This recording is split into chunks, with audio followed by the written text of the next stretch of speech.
Bismillahirrahmanirrahim. Alhamdulillahi Rabbil Alamin.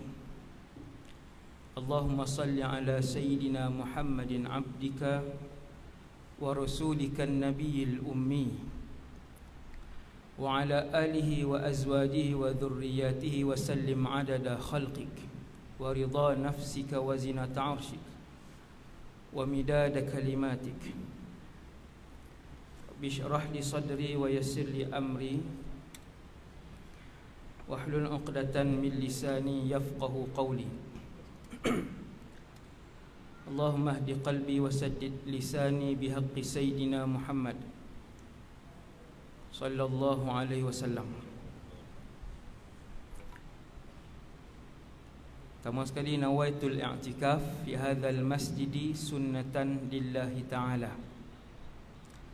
Yang keduanya, radina billahi rabba, kami semua redha Allah Tuhan kami. Wabil islami dina, kami semua redha Islam cara hidup kami. Wabi Muhammadin rasula, dan kami semua redha bahawa Muhammad sallallahu alaihi wasallam seorang rasul. Terima kasih pada pengurusi majlis yang berusaha, tuan pengurusi masjid, para pegawai, tuan imam, tuan-tuan imam, seterusnya muslimin dan muslimat umat Nabi Muhammad sallallahu alaihi wasallam yang amat bertuah semua sekali. Alhamdulillah, ini ceramah pertama saya selepas PKP yang panjang. Semoga Allah Ta'ala mengangkat bala dan wabak ini, dan semoga Allah menyembuhkan semua yang sakit di kalangan umat Islam, memberikan kesabaran kepada mereka dan redha, insya-Allah. Tuan-tuan umat Nabi SAW yang dirahmati sekalian, alhamdulillah, pada malam ni kita menyatakan kepada Allah Subhanahu wa taala terima kasih kita kepada Allah yang telah mengurniakan Rasulullah sallallahu alaihi wasallam kepada kita. Seterusnya Allah pilih untuk saya dan tuan-tuan semua yang ada dalam masjid ini menjadi umat Rasulullah yang bertuah sallallahu alaihi wasallam. Waktu Nabi sampai ke Madinah pada 1400 tahun yang lalu, di Madinah ada Yahudi, di Mekah tak ada Yahudi.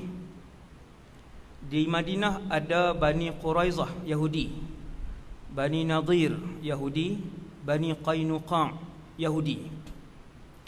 Bila ada Yahudi, ada ulama-ulama dia yang masih membaca Taurat dan Injil.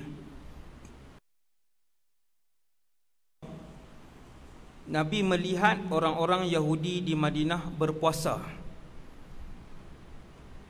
Lalu Nabi bertanya, "Lima tasumun? Kenapa kalian berpuasa?" Maka jawab para ulama Yahudi, "Kerana pada 10 Muharram ini, satu ketika dulu." Ni saya nak cerita kenapa kita sambut Maulidur Rasul. Ni qiyas, qiyas. Kata ulama-ulama Yahudi, ketika 10 Muharram, satu ketika dulu, Nabi Musa dan orang-orang beriman Bani Israel dikejar oleh tentera Fir'aun yang dahsyat, jahat dan begitu ramai. Disebutkan dalam sebahagian kitab sejarah Islam lah, jumlah tentera yang kejar waktu itu ratusan ribu. Adapun Nabi Musa hanya membawa beberapa ribu sahaja Bani Israel yang beriman dengan beliau ketika itu. Akhirnya sampai di depan laut. Kadang saya sebut laut, orang tak faham bahasa Kedah kan. Depan laut. Kemudian pengikut Nabi Musa kata, "Inna lamudrakun." Habis checkpoint pula. Depa semua bagi tahu kat Nabi Musa, wahai Nabi Allah Musa, kat sini semua mati. Sebab di depan laut, bukan Tasik Banding, bukan Sungai Kelang, laut. Bila di depan laut, yang bersama anak kecil, orang tua-tua, wanita, ada pemuda, banyak yang lemah. Dan di belakang ada pasukan tentera Fir'aun, yang ketika itu tentera Fir'aun dihormati dan ditakuti oleh semua musuh. Bayang tengok kuatnya tentera Fir'aun ketika itu. Memang takkan berlawan lah pengikut Nabi Musa. Bila dia kata ramai-ramai sebut inna lamudrakun, habislah kita kali ni, mati lah. Maka Nabi Musa tak tahu benda ghaib. Dia Nabi, dia Rasul, dia ulul azmi, tapi dia tak tahu benda ghaib. Tetapi ada satu keyakinan di dalam diri Rasul itu yang diajarkan oleh Allah Subhanahu wa ta'ala, iaitulah Allah Subhanahu wa ta'ala, innallaha ma'as sabirin. Allah sentiasa berjanji untuk bersama dengan orang-orang yang bersabar. Itu janji Allah.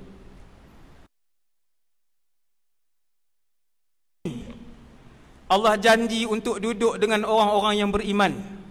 Innallaha ma'as sabirin. Allah janji untuk duduk dengan orang-orang yang bersabar. Sebab tu Nabi Musa yang tak tahu pun apa nak jadi lepas ni, Nabi Musa kata, kalla inna ma'iya rabbi sayahdin. Nabi Musa jawab dengan begitu yakin kepada Allah. Dia pun tak tahu apa nak jadi kepada laut itu, apa nak jadi kepada pengikut dia, apa nak jadi dengan Fir'aun. Dia tak tahu Fir'aun akan ditenggelamkan dalam itu. Nabi Musa tak tahu ghaib. Tapi dia baik sangka dengan Allah. Walaupun Covid 2 tahun, kita baik sangka dengan Allah. Ini untuk kebaikan kita dunia dan akhirat. Nabi Musa jawab, kalla inna ma'iya rabbi sayahdin. Takkan sekali-kali. Sesungguhnya aku ada Allah, kata Nabi Musa. Sayahdin, Allah akan bantu aku. Sayahdini, asalnya ayat tu. Allah akan membantu aku. Waktu tentera Fir'aun dah dekat, Allah wahyukan kepada Nabi Musa alaihissalam untuk memegang tongkat dia. Tongkat tu memang ada di tangan, bukan ambil pergi jalan. Memang ada di tangan Nabi Musa. Allah Ta'ala pun arah, wahai Musa, belah laut ini. Belah laut, belah cawan tak apa ni, kecil dah. Belah laut, tongkat sebatang aja. Bukan 50 meter tongkat, sebatang aja. Nabi Musa ni manusia yang besar kita. Fir'aun, tuan-tuan sekalian, kalau tuan-tuan tengok di piramid jasad Fir'aun yang tenggelam dalam Laut Merah tu, rendah aja Fir'aun. Bukan tinggi. Nabi Musa pun biasa je, saiz biasa. Tongkat dia pun biasa saja. Tapi Allah arahkan, wahai Musa, belah laut ini dengan tongkat kamu. Lalu dibelah, laut itu terbelah. Mukjizat Musa alaihissalam.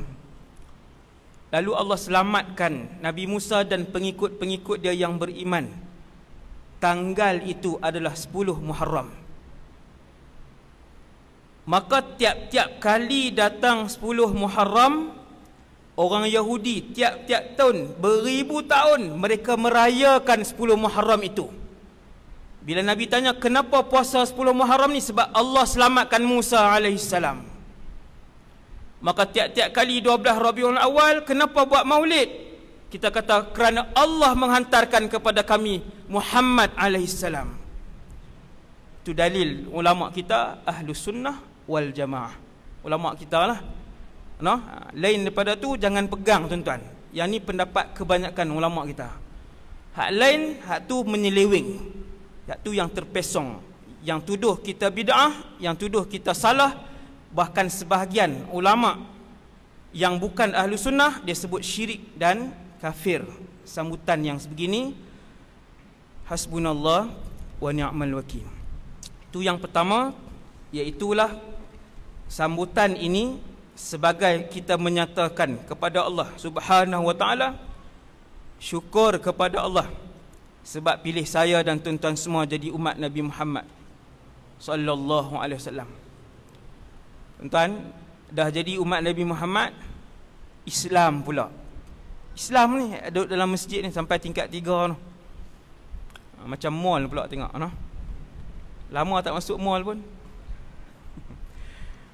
Islam nikmat yang sangat banyak.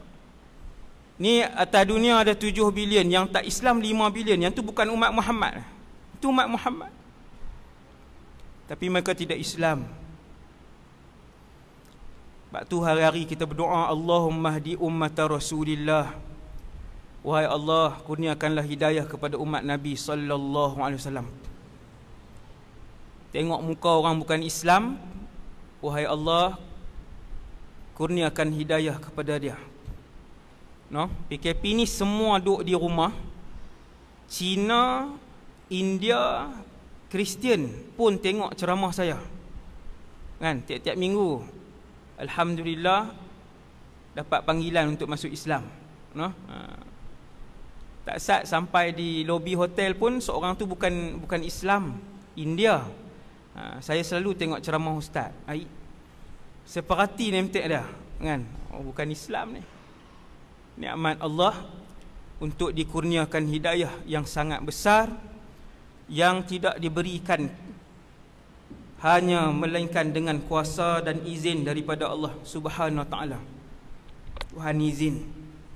Kena bagi tahu dekat anak-anak walaupun umur 4 tahun, walaupun umur 5 tahun, bagi tahu adik Islam, dan Islam yang adik pegang ni adalah daripada Allah Subhanahu wa taala.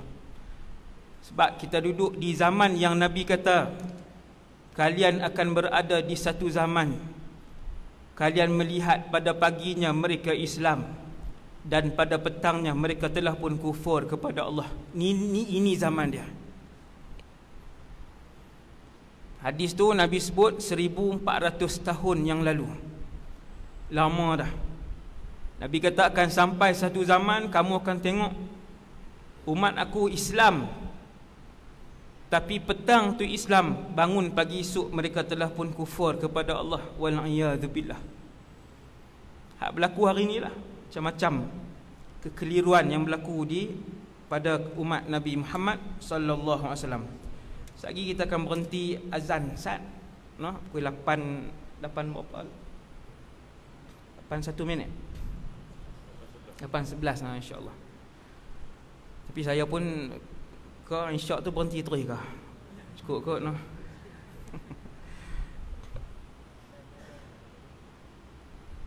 Tuan-tuan umat Nabi sallallahu alaihi wasallam yang dirahmati Allah sekalian. 1400 tahun yang lalu Rasulullah meninggalkan umat dia. Tetapi Rasulullah memberikan satu kabar gembira bahawasanya di kalangan umat Nabi Muhammad akan ada sekumpulan ulama yang benar sampai kiamat. Kumpulan ulama ini kumpulan yang benar. Mereka akan hidup sampai kiamat. Sebab bila Nabi dah wafat, maka tiada lagi Rasul kerana Muhammad SAW itu Nabi yang paling last. Dia Nabi yang terakhir. 1400 tahun umat hidup tiada Rasul. Siapa nak bagi tahu tentang hukum dan hakam? Siapa nak bagi tahu kehendak Allah? Siapa yang nak hurai macam mana kita nak hidup dengan apa yang dituntut oleh Allah? Jawapan dia, al-ulama warathatul anbiya. Para ulama yang akan menjadi para pewaris Nabi. Maka umat akhir zaman, seperti mana para sahabat dulu bila bawa anak-anak, mereka tunjuk itu Rasulullah. Dzaka Rasulullah. Hudzaifah bin Yaman duduk di Madinah. Ayah dia masuk Islam sebelum Nabi berhijrah. Ayah dia Al-Yaman. Waktu Nabi masih di Mekah, selalu bagi tahu, wahai Hudzaifah, nanti akan berhijrah ke sini seorang Rasul, nama dia Muhammad. Muhammad sangat menyayangi kita. Muhammad ini diberi gelaran Al-Sadiq, seorang yang bercakap benar, dan dia dipanggil oleh orang-orang Mekah dengan Al-Amin. Orang Mekah kadang-kadang tak panggil dia dengan nama Muhammad. Orang Mekah memanggil beliau Rasulullah itu dengan nama Al-Amin, orang yang baik, yang amanah. Dia beritahu kat Hudzaifah, maka Hudzaifah membesar dengan telinganya dipenuhi dengan nama Muhammad dan Allah Subhanahu Wa Taala. Sebab tu sebelum bertemu dengan Rasulullah, Sayyidina Hudzaifah telah pun masuk Islam. Sebelum jumpa Nabi, masuk Islam. Begitu yang sahabat-sahabat ajak kepada anak-anak. Ada seorang budak umur 2 tahun 8 bulan. 2 tahun 8 bulan. Saya bawa dia pergi kedai, bukan anak saya, anak jiran. Dah duduk jiran saya di sekolah kan. 2 tahun 8 bulan. Depa pun selalu main rumah saya. Main-main dalam rumah lah apalah, budak-budak kecil lagi, tak pandai cakap, baru duduk 3-4 perkataan. Hari tu hujan renyai-renyai, saya buka tingkap kan. Saya buka tingkap, kemudian basah lah. Dia pun kata acah kan, ustaz acah. Lepas tu saya pun tutup. Kemudian bila saya tutup, saya kata siapa bagi basah? Dia pun tengok saya, dia kata Allah bagi acah. Dia kata Allah bagi basah. Berenang air mata kita. Budak tak sampai 3 tahun, tapi bila kita selalu sebut, bila berjalan dengan dia, kita tunjuk pokok, kita kata Allah cipta. Bila dia tunjuk kucing, kita kata Allah cipta. Bila nak pergi masjid, kita katakan dia rumah Allah. Jangan bising, solat. Dia solat walaupun dia kecil. Tuan-tuan, itu cara para sahabat memperkenalkan anak-anak mereka dengan Allah dan juga dengan Rasulullah sallallahu alaihi wasallam. Sebab Nabi, umat Nabi ramai. Yang paling ramai sekali di padang mahsyar kelak. Kemudian bila umat sahabat tanya, ya Rasulullah, Nabi ramai di padang mahsyar, macam mana nak kenal umat kamu? Macam mana wahai baginda Rasulullah nak kenal umat kamu? Tuan-tuan, ramai. Kita, tuan-tuan bayangkan, di satu tanah yang lapang berdiri 1 bilion manusia. Bukan kata Nabi, tuan-tuan, dengan ayah tuan-tuan pun kita celaru. Tengok ramai ni baru berapa ribu orang ni. Malam ni berapa ribu orang. Kita nak cari ayah kita kan, tengok. Tuan-tuan bayang, di padang mahsyar, berdiri di padang tu 1 bilion orang berdiri. Dan di padang mahsyar bukan 1 bilion orang. Hari ni punya manusia ada 7.7 bilion. Itu yang terkini saya tengok. 7.7 bilion, nak masuk 8 dah. Kalau 1 bilion berdiri pun, tuan-tuan tak nampak ujung dah. Tuan-tuan tak nampak ujung di mana. Kalau 7 bilion. Sebab tu sahabat berfikir dan sahabat tanya, ya Rasulullah, nanti ramai nak kenal umat kamu. Nabi pun sebut, innakum satatuna yaumal qiyamah ghurran muhajjalina min atharil wudu. Sesungguhnya kalian akan datang pada hari kiamat ghurran muhajjalina min atharil wudu. Anggota wudu kalian akan bercahaya. Ni tak ada cahaya tuan. Malam ni saya tak ada cahaya, tuan-tuan tak ada cahaya.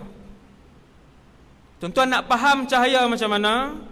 Tuan-tuan nak faham cahaya macam mana?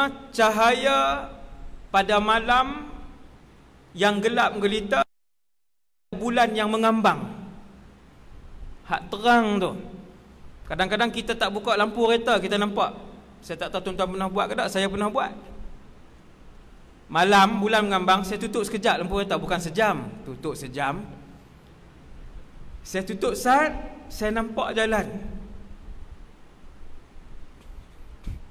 Maka di mahsyar Nabi kata umat aku sahaja anggota wuduk mereka bercahaya.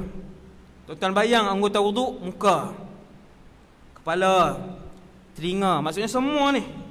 Yang ni yang bahagian atas semua, muka, kepala, telinga, tangan sampai siku. Pusat tak masuk. Kaki. Semua tu akan bercahaya.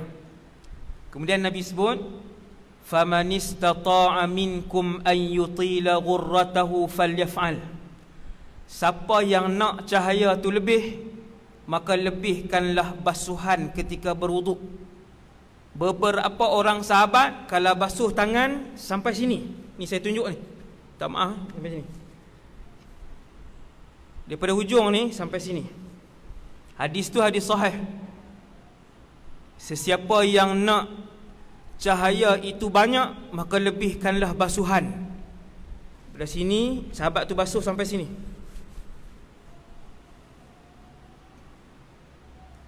Basuh kepala. Mazhab kita 3 helai rambut, sapu kepala. Mazhab Maliki wajib seluruh kepala. Mazhab Maliki.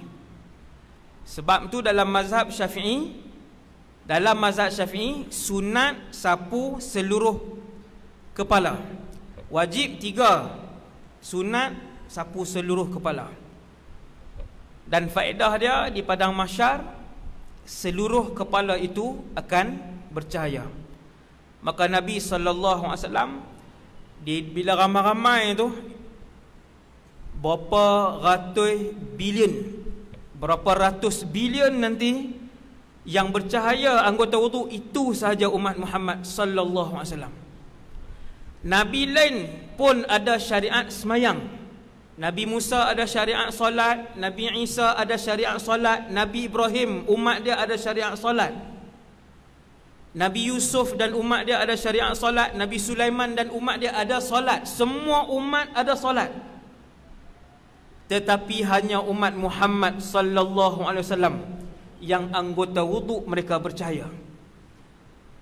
Kita berdiri di padang mahsyar macam tuan-tuan berimpun hari ni, sesak. Bahkan di padang mahsyar dia tak ada ruang ni. Ni ruang tak ikut SOP dah ni. Dah lah ramai live ni kan. Saya kalau tangkap, saya balik dulu. Tuan-tuan duduklah tang ni. Hak nak bayar pun pengurusilah. Compound. Di padang mahsyar dia tak ada ruang. Nabi kata kamu langkah selangkah ke depan kena orang, kamu unduk satu langkah ke belakang kena orang.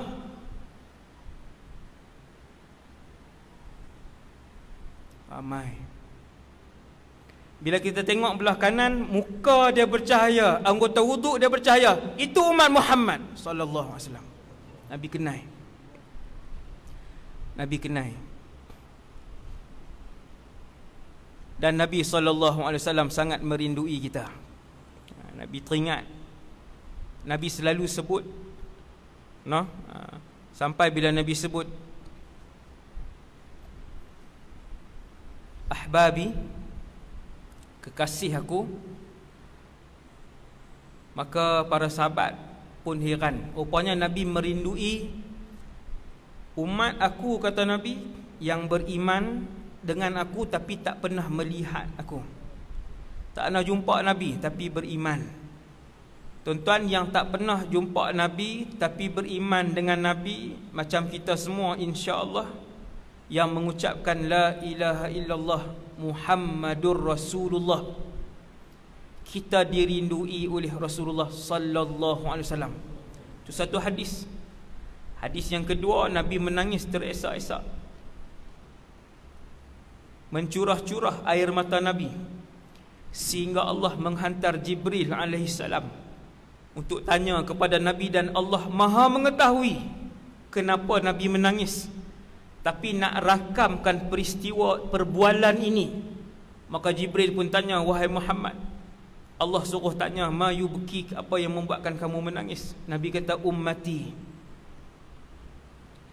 Nabi kata ummati.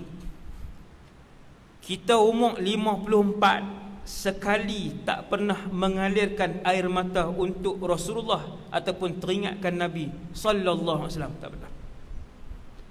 Malam ni umur kita 49, sekalipun air mata ini tidak pernah dialirkan kerana merindukan Rasulullah.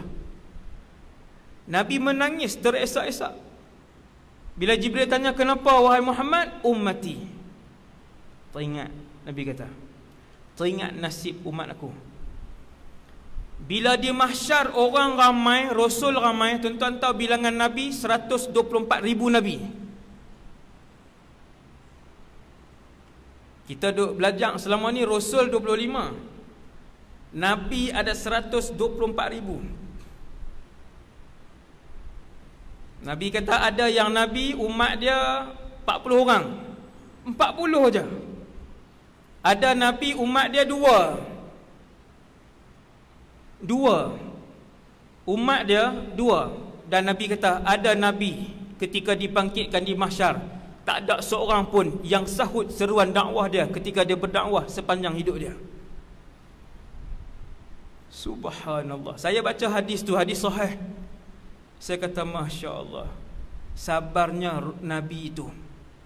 Teringinnya saya nak jumpa dengan Nabi itu. Hak tak ada umat ni. Dia Nabi dan dia tak ada umat.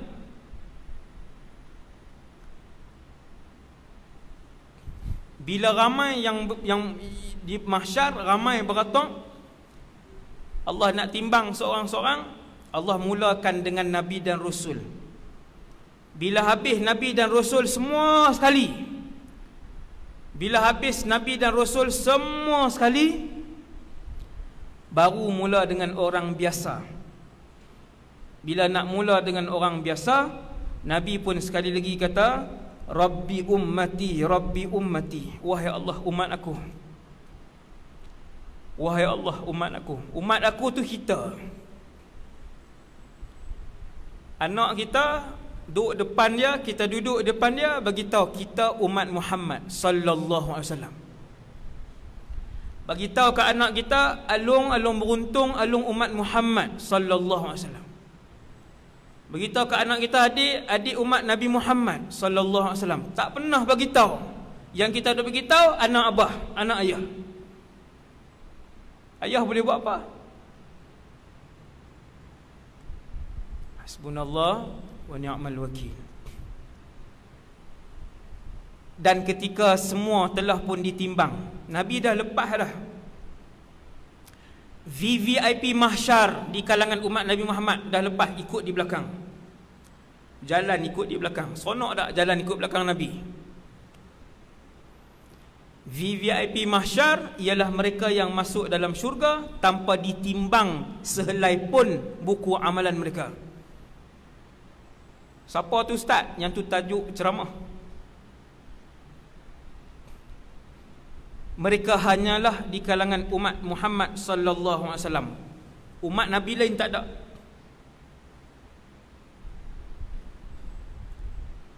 Umat Nabi lain seorang pun tak ada yang tidak ditimbang. VVIP mahsyar hanya umat Muhammad sallallahu alaihi wasallam. Sebab itu sebahagian rasul cemburu dengan umat Muhammad nak jadi umat Muhammad sallallahu alaihi wasallam. Kita buat pekak jadi umat Muhammad.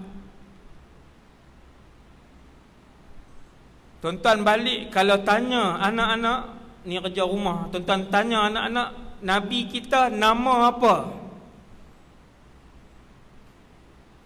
Kalau dia tak boleh jawab, tuan-tuan berdosa di hadapan Allah dunia dan akhirat.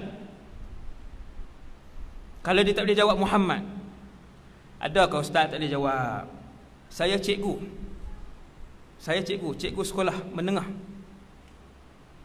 Saya tinggal sekolah, lepas tu saya buat sekolah sendiri, alhamdulillah. Saya tahu kemampuan takat mana pelajar sekolah menengah hari ni. Cikgu-cikgu tahu. Dan saya melawat beberapa pusat rawatan dan pemulihan dadah.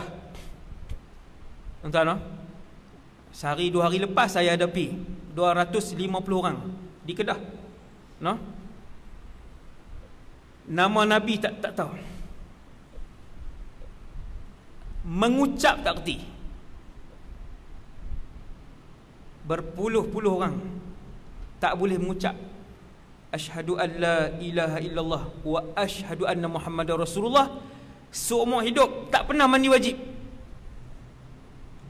Ni bukan Honolulu punya island, tuan-tuan. Bukan Texas. Ni Malaysia. Kena uji, kena tanya kemampuan anak-anak untuk kita tahu di mana mereka di sisi Rasulullah sallallahu alaihi wasallam. VVIP mahsyar ikut Nabi, tak ditimbang. Jumpa di Telaga Kausar, kemudian naik Sirat. Sirat ni jauh, panjang. Naik Sirat, kita duk ingat di mahsyar dah berapa puluh ribu tahun di mahsyar tu habis dah, tak habis lagi Sirat. Ada hadis Nabi sebut, waktu duk berjalan atas titik Sirat tu bau wangi. Kata Rasulullah, bau wangi itu bau daripada syurga yang pintunya telah dibuka ketika tu. Kita kata alhamdulillah, dekat dah. Nabi kata jarak dia lagi 500 tahun perjalanan. Sirat ni alam.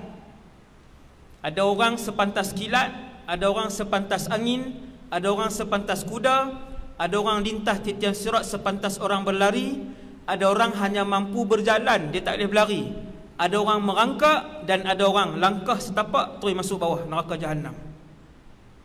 Nas'alullah as-salamah.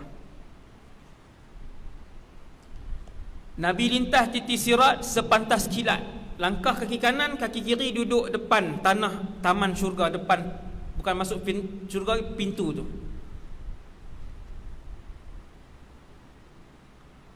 Nabi tak masuk syurga lagi. Walaupun Nabi adalah manusia dan makhluk pertama yang Allah ciptakan yang akan melangkahkan kaki merasmikan syurga. Di belakang Nabi VVIP umat Muhammad. Kejarlah tuan-tuan VVIP umat Muhammad. Ayat ni tuan-tuan akan ingat nanti insya-Allah. Kita pergi laluan sekejap.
Allahu Akbar, Allahu Akbar, Allahu Akbar, Allahu Akbar.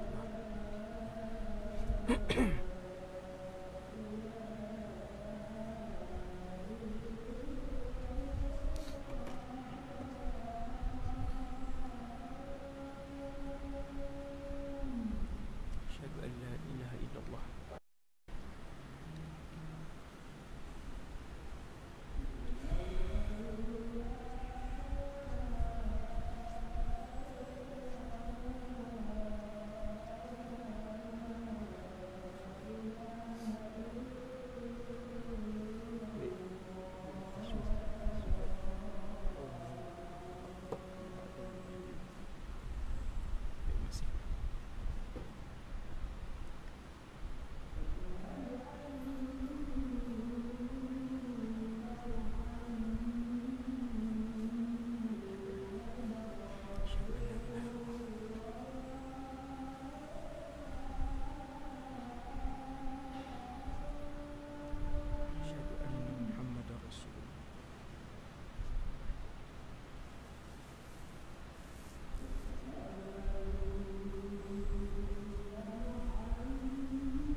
سيدنا محمد وسيلته الشرف والدرجة العالية رفيع وبعثه مقام محمود إنك لا تخلف الميعاد وصلى الله على سيدنا محمد وعلى آله وصحبه وسلم. Bismillahirrahmanirrahim. Kemudian Nabi SAW bila sampai di hujung sirat, disitulah pintu syurga. Habis sirat ada pintu syurga, tapi tak masuk lagi. Ruang nak masuk ke dalam pun masih jauh. Tetapi baginda Rasulullah SAW berpaling menghadap sirat dan berdoa kepada Allah Subhanahu wa ta'ala, ummati rabbi ummati. Walaupun Nabi tak sebut ummati ummati, tetapi doa Nabi ialah, wahai Allah, selamatkanlah umat aku. Begitulah teringatnya Nabi sallallahu alaihi wasallam kepada kita. Banyak tuan, daripada hidup Nabi sampai mahsyar tu ingat kat kita. Sampai mahsyar Nabi ingat kita, walaupun tidak pernah berjumpa dengan saya dan tuan-tuan, sekali pun tak pernah berjumpa.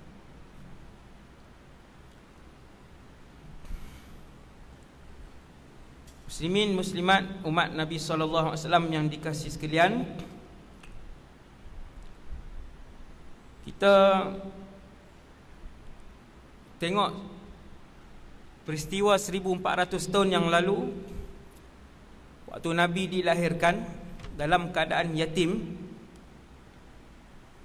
di rumah Aqil ibn Abi Talib dan disambut oleh Ummu Syifa, ibu kepada Abdul Rahman ibn Auf. Kemudian berita gembira itu disampaikan kepada semua orang ahli keluarga Nabi. Bapa saudara Nabi ramai, bapa saudara Nabi ada 9 orang bapa saudara Nabi. Ibu saudara Nabi pun ramai, 5-6 orang. Salah seorang bapa saudara Nabi, Abu Lahab, dan isteri dia Ummu Jamil, Arwa bintu Harb, Ummu Jamil, yang buat mai berita gembira bahawa anak menakan dilahirkan. Anak menakan, anak saudara tuan-tuan, anak saudara, anak menakan dilahirkan. Yang buat mai berita gembira itu adalah Thuwaibah al-Aslamiyah, hamba abdi kepada Abu Lahab. Hamba abdi dia, hamba dia, wanita Thuwaibah. Bila dia mai bagi tahu berita gembira, anak menakan kamu telah pun dilahirkan, mereka namakan dia Muhammad sallallahu alaihi wasallam. Seronok Abu Lahab ketika tu. Tuan-tuan jangan bayang Abu Lahab selepas dia bermusuh dengan Rasulullah. Tuan-tuan ke belakang sikit, 40 tahun sebelum Nabi, menjadi Rasul, ketika hari kelahiran bayi yang bernama Muhammad, bayi yang lahir dalam keadaan yatim, maka bapa saudara dia pun seronok. Dia pun bagi tahu kepada hamba abdi tadi ni, anti mu'tiqah ataupun anti hurrah, wahai Thuwaibah, aku merdekakan kamu. Merdeka dia. Seronok Abu Lahab dengan hari kelahiran Rasulullah sallallahu alaihi wasallam. Satu orang bermimpi nampak Abu Lahab,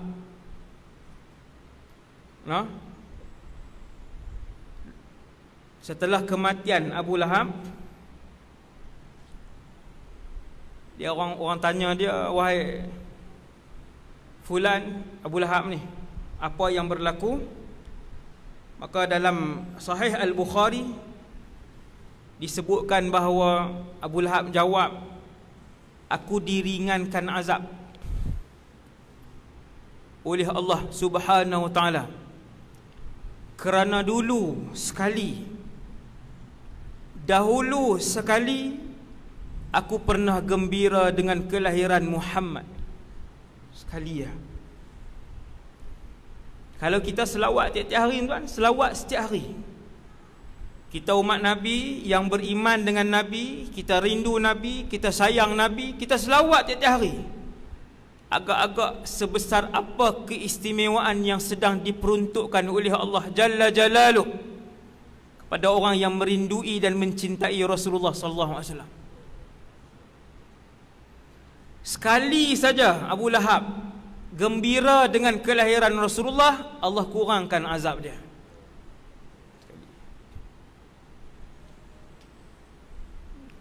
Abu Talib sebab dia pelihara Nabi, tapi dia tak Islam.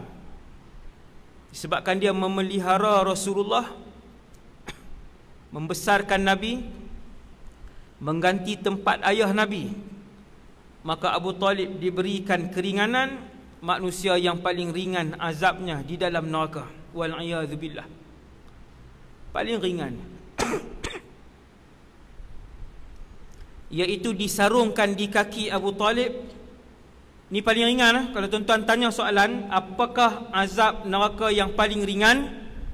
Disarungkan dua kasut yang diperbuat daripada api neraka. Kasut saja.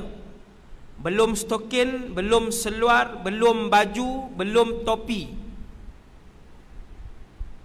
belum yang dipotong lidahnya, belum yang dipotong tangannya, belum yang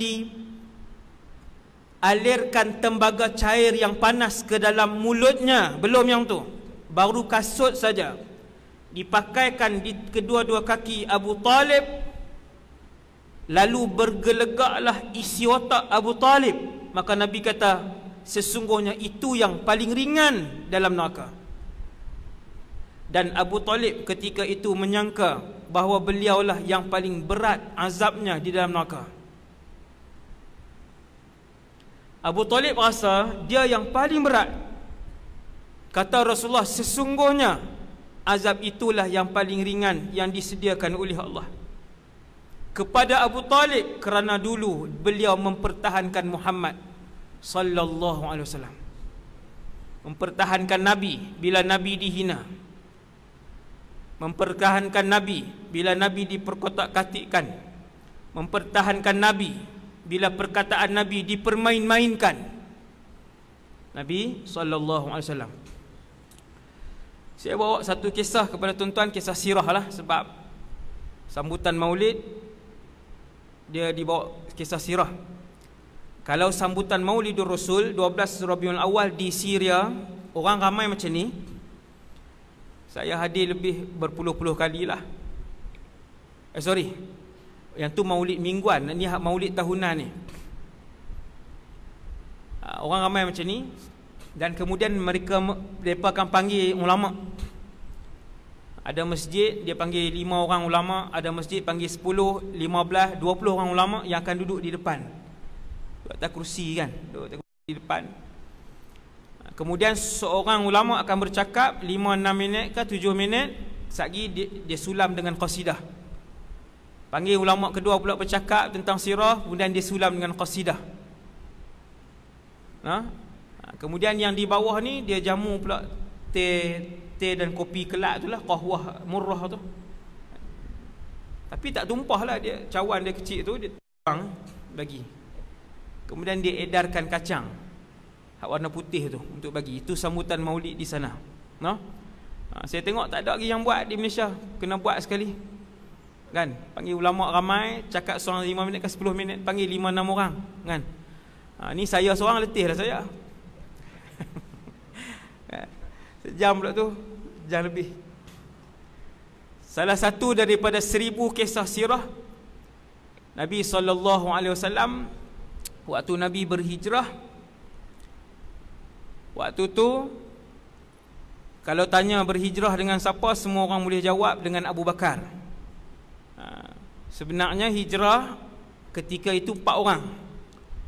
Rasulullah SAW, Abu Bakar ibn Abi Quhafah, Abdullah ibn Uraiqid penunjuk jalan, Amir ibn Fuhairah khadam kepada Sayyidina Abu Bakar. Abu Bakar ajak dia untuk membantu perjalanan. 4 orang sebenarnya sirah hijrah. Lepas daripada Nabi turun daripada Gua Thur, Gua Thur turun dengan Abu Bakar, Nabi dan Abu Bakar memanggil Amir bin Fuhairah dan juga Abdullah ibn Uraiqid, tidak Islam. Abdullah bin Uraiqid tidak Islam. Perjalanan jauh 150 km lebih kurang. Mekah. Nabi boleh berdoa, wahai Allah, pinjam saja, senang. Kita baca sirah, kenapa Nabi tak tadah tangan minta burak? Nabi nak beritahu kat saya dan kita semua malam ni tuan-tuan, perjuangan kita untuk kenal Allah, beribadah kepada Allah, umat akhir zaman begitu ringan nak dibandingkan dengan pengorbanan Rasulullah dan para sahabat radhiyallahu taala anhum. Dia Nabi, dia kekasih Allah, dia boleh jadi manusia yang paling kaya di atas muka bumi ketika itu, Rasulullah. Allah bagi dia pilihan untuk memegang kunci perbendaharaan kekayaan dunia. Atarghabu fi an takuna nabiyyan abda'an nabiyyan malika. Wahai Muhammad, kamu nak jadi seorang nabi yang rasul, nabi yang raja, ataupun nabi yang hamba abdi? Nabi tengok Jibril, Jibril tunduk. Maka Nabi tahu apa yang Tok Guru dia bagi tahu. Maka Nabi pun kata kepada malaikat yang datang tu, bal nabiyyan abda, aku nak menjadi seorang nabi yang hamba abdi. Sebab tu dia Nabi SAW berhijrah dengan dua kakinya, 450 km jauh. Allah ada, Allah wujud, Allah ada. Tapi Allah nak ajak bahawasanya untuk mendapatkan kecintaan dan redha Allah itu, Nabi kalian telah pun bersusah payah. Kita tak pernah kena penampar walaupun sekali bawa Islam. Maksudnya bukan saya nak suruh tuan-tuan pergi cari orang penampak. Saya hidup faham, oh kena pergi cari orang roboh penampak ni. Ni, saya yang berdakwah konon lah berdakwah sebar Islam, tak pernah kena apa pun. Orang panggil bodoh banyak lah, tambah-tambah isu vaksin kan, panggil dajjal macam-macam. Tapi saya tengok, saya bila orang panggil macam-macam tu, saya tengok, saya gaji saya tak kurang, kesihatan saya tak kurang, maka saya pun tak ada apa, biasa, tak ada rugi apa-apa kan, marah sebab saya vaksin. Dia pun kata sepatutnya saya sembang ustaz akhir zaman tapi vaksin juga. Saya pun pelik. Kan? Tu tajuk vaksin saya jadi panjang pula, marah lagi. Ni ramai yang tak vaksin lah. Melawak tuan-tuan. Jangan ambil slipper saya pula. Tuan-tuan, perjalanan dakwah Nabi itu satu daripada 1000 kisah sallallahu alaihi wasallam. Cerita hijrah ada satu part je saya sebut tuan-tuan malam ni. Habis part ni, habislah ceramah ni. Sekejap ya. Nabi 4 orang. Rupanya dalam kisah hijrah ni ada satu part yang jarang diceritakan, iaitu Nabi sampai di satu tempat, bekalan air Nabi habis. Padang pasir 450 km, tak ada RNR dan tak ada hentian sebelah. Tempat yang ada telaga diketahui oleh semua yang berjalan. Tetapi bila Nabi pilih, Nabi bagi tahu kepada Abdullah ibn Uraiqid, bukan Islam, pakar jalan padang pasir, guna jalan yang tidak dilalui oleh orang lain. Ni strategi. Bukan Nabi rodong, pegang tasbih rodong, kan. Nabi satu orang manusia yang penuh strategi. Tuan-tuan baca sirah, tuan-tuan akan tengok hebat Nabi memimpin. Nabi lalu satu tempat, bekalan air habis. Sebab memang laluan tu orang tak lalu. Orang hanya akan lalu laluan yang ada point, ada telaga. Bila lalu tu, bekalan makanan habis, bekalan minum habis. Padang pasir, kalau bekalan minum habis, bekalan makanan habis, jawapan dia mati. Dia tak ada pokok gaharu, ada pokok putat, boleh makan ulam-ulam, ada buah yang boleh makan. Dia padang pasir ni kosong. Padang pasir. Jadi bila bekalan Nabi, makan Nabi, bekalan air Nabi habis, Nabi nampak satu kemah. Kemah itu dalam kitab sirah dia sebut kemah Ummu Ma'bad Al-Khuza'iyah. Nama dia Atikah bintu Khalf. Atikah bintu Khalf radhiyallahu anha. Waktu itu tak masuk Islam lagi. Satu orang makcik, satu orang nenek duduk di situ dengan suami dia, dua-dua dah sangat tua. Nabi pun pergi ke situ, Nabi tengok kemah tu, Nabi tengok ada orang, Nabi tengok ada beberapa ekor kambing.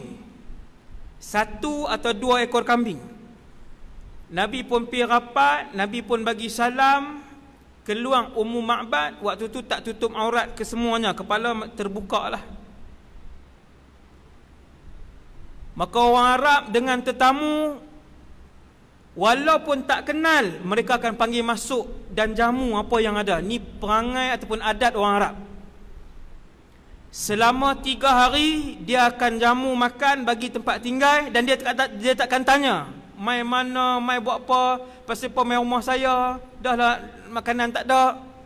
Hak tu kita mai pula dah nak tidur sini pula, dah lah kita pun. Subhanallah. Bila Nabi singgah, Nabi pun tanya, makcik ada makanan tak? Ummu Ma'bad pun tengok anak-anak muda 4 orang. Tengok Rasulullah, Ummu Ma'bad tengok Abu Bakar ibn Abi Quhafah, nampak Amir ibn Fuhairah, Abdullah ibn Uraiqid. Ummu Ma'bad kata, rumah kami tak ada makanan, sebab sekarang musim kemarau yang panjang,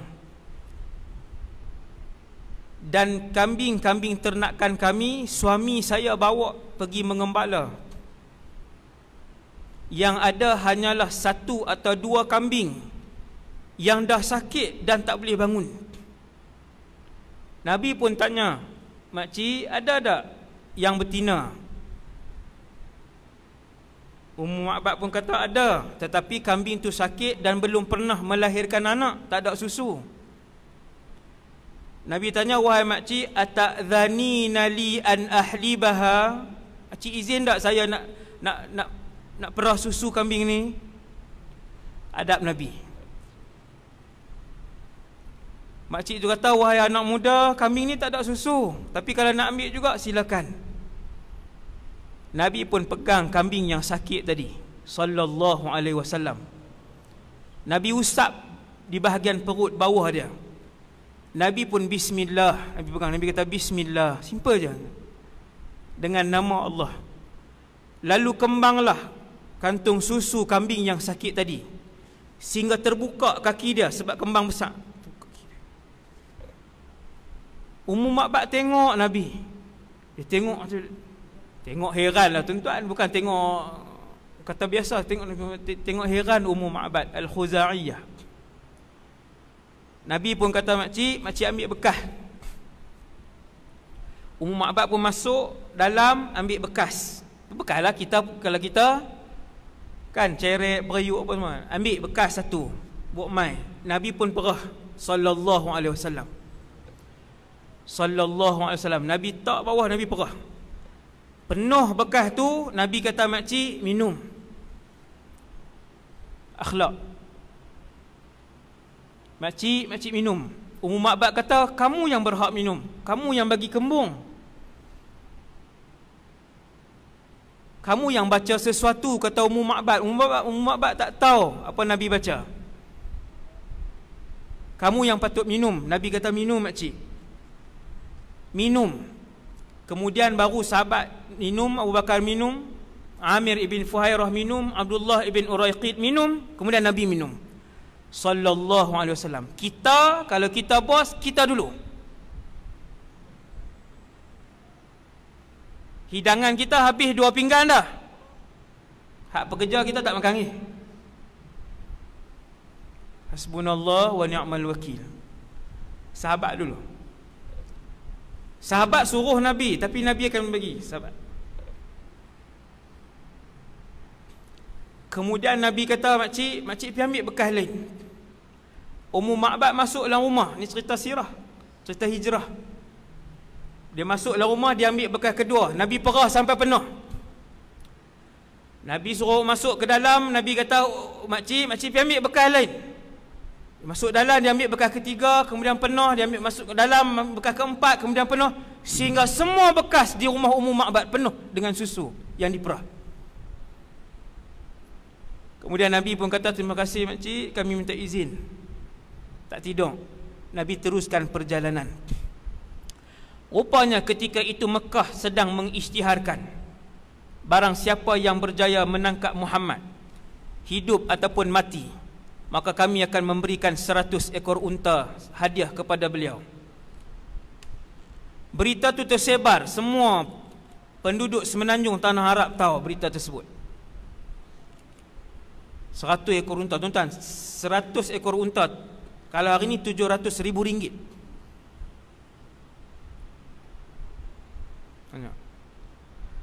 Jadi Abu Ma'bad pun balik. Dah cukup. Abu Ma'bad pun balik, suami. Bila Abu Ma'bad balik, tak ada apa-apa. Tapi bila dia masuk dalam rumah, dia pun tengok periuk, ceret, semua dia buka. Main mana susu? Kambing-kambing banyak tak mengeluarkan susu sebab musim kemarau. Tengok semua penuh susu. Abu Ma'bad panggil, wahai Ummu Ma'bad, daripada mana susu? Ummu Ma'bad pun kata, innahu marra bina rajulun mubarak. Sesungguhnya tadi, kata Ummu Ma'bad, tengok dia cerita. Sesungguhnya tadi telah datang ke dalam rumah kita seorang lelaki yang penuh dengan keberkatan. Maka suami dia pun kata, sifihi li ya Umma Ma'bad, sifihi li ya Umma Ma'bad, cerita kepada aku secara penuh wahai Ummu Ma'bad, lelaki apa yang penuh dengan keberkatan. Ummu Ma'bad pun cerita, seorang lelaki yang tampan, wajahnya mengeluarkan cahaya, 2 keningnya hampir bersambung. Apabila dia senyum, senyuman itu seolah-olah menggugurkan mutiara daripada mulutnya. Dia tak banyak bercakap, tetapi semua orang yang mengelilinginya tunduk apabila berada dengan dia. Apabila dia lihat dia bercakap dengan orang, dia akan mengalihkan seluruh tubuhnya kepada orang itu. Muhammad sallallahu alaihi wasallam. Orang tak kenal Nabi, tapi bila orang suruh cerita pasal lelaki itu, orang akan cerita lelaki yang hebat, lelaki yang mulia, akhlak dia baik. Apabila dia bercakap, kata Ummu Ma'bad, dia tidak pernah mengangkat suaranya. Bukan 2 hari duduk, tuan, sekejap ya. Maka suami Abu Ma'bad kata, sesungguhnya lelaki itulah yang sedang dicari dan dikejar oleh Quraisy. Dia adalah Muhammad. Dan seandainya aku mendapatinya, saya ajarannya. Itu cerita Ummu Ma'bad yang jumpa Nabi sekejap saja. Kemudian mereka masuk Islam selepas peristiwa tersebut. No? Beza dengan kita. Kita orang dengar nama kita, orang tak suka. Jangan sampai macam tu. Rasulullah makhluk tak kenal dia, tapi bila sejam Nabi berhenti, 2 jam Nabi berhenti, itulah huraian panjang, penceritaan panjang Ummu Ma'bad bila ditanya oleh suami dia tentang Rasulullah sallallahu alaihi wasallam, lelaki yang berakhlak, penuh dengan keberkatan, beradab Nabi sallallahu alaihi wasallam.